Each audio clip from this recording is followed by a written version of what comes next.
Okay, wine number two. Since we're in the midst of the holidays, I love sparkling wine. We're doing that sparkling wine dinner with some really cool boutique, mostly champagnes at the end of, toward later on in December.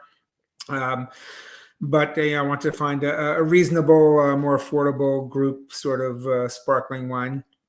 And I was really impressed when I tasted this. This is we're going full Brazilian on this one. This is a sparkling wine made in the south of Brazil by Geisse. Um, the owner used to work for Casa Selva, which is one of the best boutique producers in Chile. You probably haven't heard about it because they don't make millions of cases of wine and send them to the U.S. He was recruited by Shandon to set up a Brazilian operation and realized shortly after, and this is back in the 70s, realized shortly after that he could do something better that was better for the land. So started his own micro sparkling wine operation using the traditional champagne grapes. So this is a Brut, which means dry. It is made, you'll see on the label, Metodo Tradicional, with his traditional method, which is the champagne method, all done by hand as champagne is, with second fermentation in the bottle.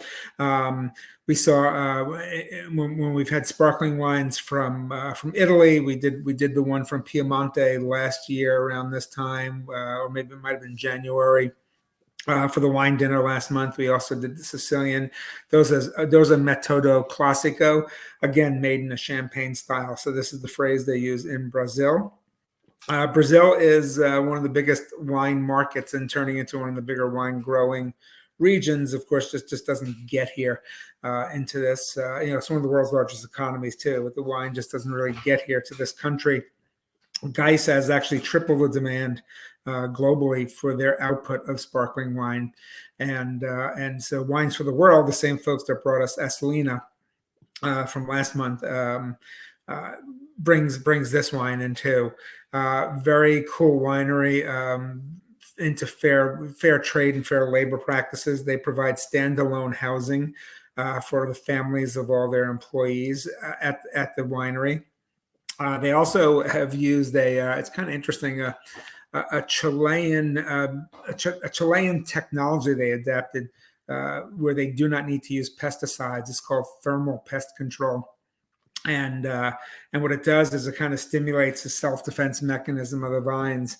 So it results in not just higher quality wines, but also it protects them from disease and also from pest infestation. Pretty cool. I'm actually going to do some research and find out more about it myself. But I think it's pretty fascinating. So this is clean, well-made wine, a good family-run business still to this day. They don't make much of it. This is a traditional Brut style, which means that it is a blend of Chardonnay and Pinot Noir, and comes in about 12% alcohol.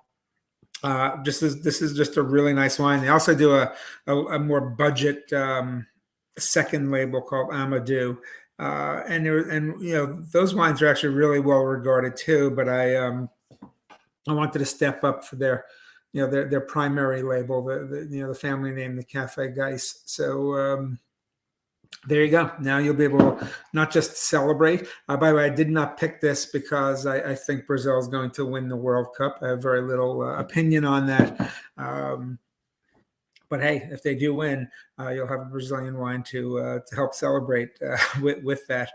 This will be a good sparkling wine for really however you like to drink your sparkling wine, whether it's by itself, whether it's, this goes great with all kinds of food. As you know, I'm a big advocate of sparkling wine. If I could drink something all the time or had to drink one wine all the time, it would be sparkling wine.